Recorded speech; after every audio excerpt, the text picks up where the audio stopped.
Hello friends, good morning. Welcome back to my channel Stree life style.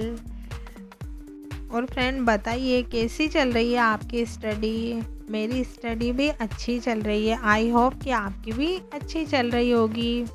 आज मेरे दिन की शुरुआत हुई थी 4:45 बजे और फिर मैं 5 बजे यहाँ पर स्टडी के लिए आ गई थी।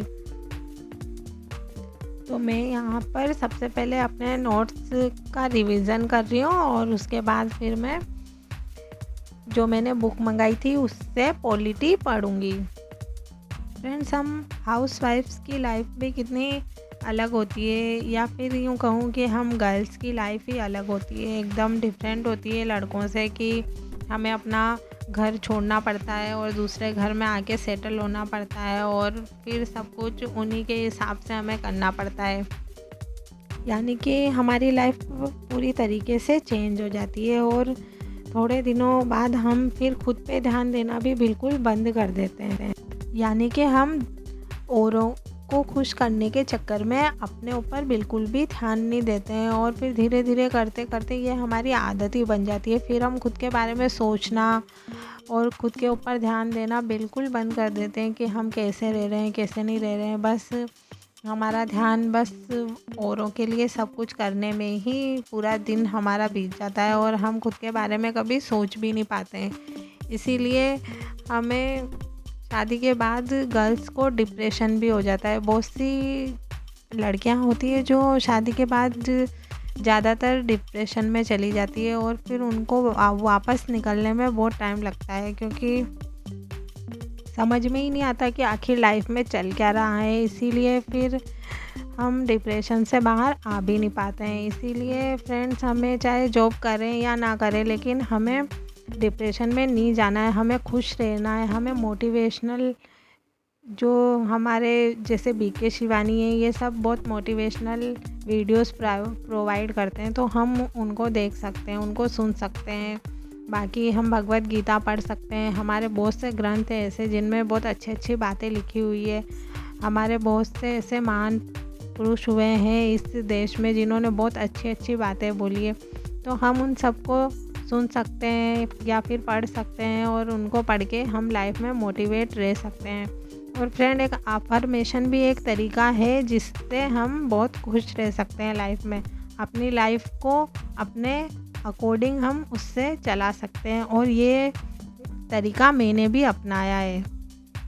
हमें फ्रेंड रोज़ रात को सोने से पहले अफर्मेशन के वीडियोस यूट्यूब पे अवेलेबल है, आप चेक कर लेना, आपको मिल जाएंगे। हमें रोज़ रात को सोने से पहले अपने ईयरफोन लगा के और उन अफर्मेशंस को चालू करके और सोते टाइम पे सुनना है।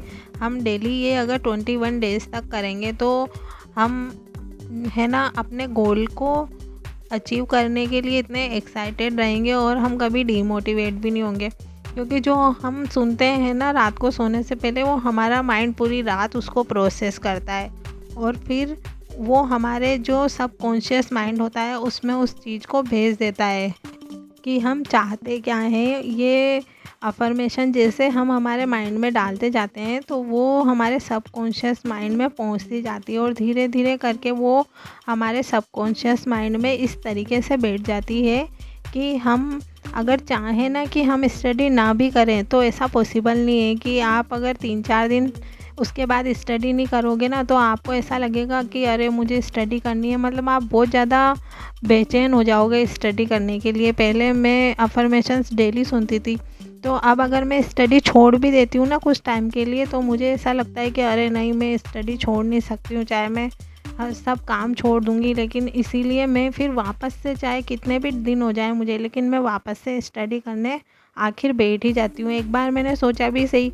कि प्रिपरेशन करना बहुत मुश्किल है, मैं छोड़ देती हूँ, कोई प्रॉब्लम नहीं है, किसी चीज़ की कोई कमी नहीं है। लेकिन फिर मेरे माइंड ने मुझे वो करने ही नहीं दिया और मुझे वापस से पढ़ने के लिए मजबूर करा। तो फिर मैंने दोबारा से स्टडी चालू करी और दोबारा से अपना एग्ज़ाम क्लियर करने के लिए अपने माइंड को रेडी किया, क्योंकि मेरे सबकॉन्शियस माइंड में ये बात बैठी हुई है कि मुझे स्टडी करनी है और उसी से मुझे जॉब मिलेगी और उसी से मैं अपने गोल्स को और जो मैंने अपने सपने देख रखे हैं अपनी लाइफ के लिए, अपने फ्यूचर के लिए मैं उनको पूरा कर पाऊँगी। तो ये मेरा माइंड मुझे भूलने नहीं देता है। तो आप भी फ्रेंड अफर्मेशन ट्राई कर सकते हैं, ये बहुत ही बेस्ट तरीका है, मेरा यूज़ किया हुआ है। तो फ्रेंड अगर आपको मेरा वीडियो मोटिवेशनल लगा हो तो मेरे वीडियो को लाइक करें और चैनल को सब्सक्राइब और शेयर ज़रूर करें। और फ्रेंड अभी मैं लंच बना रही हूँ, तो अभी मैं सब्ज़ी तो सुबह की है, लेकिन मैं अभी रोटी बना लूँगी। रोटी मैं गरम ही बना देती हूँ क्योंकि फिर ठंडी खानी पड़ती है सुबह की, इसीलिए मैं हनु के आने के पहले 5-10 मिनट पहले ही रोटी बनाने लग जाती हूँ। तो फिर उसके आने के बाद हम दोनों लंच करके और थोड़ी देर रेस्ट करते हैं। तो यहाँ पर मैं आ गई हूँ इवनिंग में। जो मैंने सुबह मॉर्निंग में कपड़े धोए थे वो ऊपर से उतार के ले आई हूँ छत से, और उसके बाद मैं इनको फोल्ड कर लूँगी और फिर उसके बाद मैं अपनी इवनिंग की टी बनाने के लिए चली जाऊँगी। और फ्रेंड मैं कोशिश तो कर रही हूँ कि एग्ज़ाम से पहले मेरा सिलेबस कंप्लीट हो जाए, लेकिन सिलेबस बहुत सारा है और टेक्निकल तो मुझे पढ़े हुए भी काफ़ी ईयर्स हो गए हैं, इसीलिए उसको पढ़ने में मुझे थोड़ा टाइम भी लग रहा है समझने में। बाकी और पॉलिटी और हिस्ट्री, ज्योग्राफी ये मेरे सब्जेक्ट नहीं है, पर फिर भी मैं इनको पढ़ रही हूँ। मुझे ज्योग्राफी और हिस्ट्री पढ़ने में इतनी प्रॉब्लम नहीं होती, लेकिन मुझे पॉलिटी पढ़ना बिल्कुल भी पसंद नहीं है। पर फिर भी मैं कोशिश कर रही हूँ धीरे धीरे उनको पढ़ने की और लर्न करने की, इसीलिए मैंने नई बुक भी मंगाई है ताकि मैं जो पढूँ उनको रिवाइज़ कर सकूँ, क्योंकि इस बुक में रिवाइज़ करने के हिसाब से बहुत अच्छा है। अगर आपने पहले पढ़ रखा है तो आप रिवाइज़ आराम से कर लोगे, लेकिन अगर आपने पहले कभी नहीं पढ़ी है वो चीज़ तो फिर आपको समझ में आने में थोड़ी प्रॉब्लम होने वाली है। और अभी मैं आ गई हूँ फ्रेंड यहाँ पर अपनी टी लेके और स्टडी के लिए। तो अभी लगभग मेरे पास डिनर बनाने में टाइम है, तो मैं 1 आवर की स्टडी करूँगी और फिर उसके बाद जाऊँगी डिनर बनाने के लिए।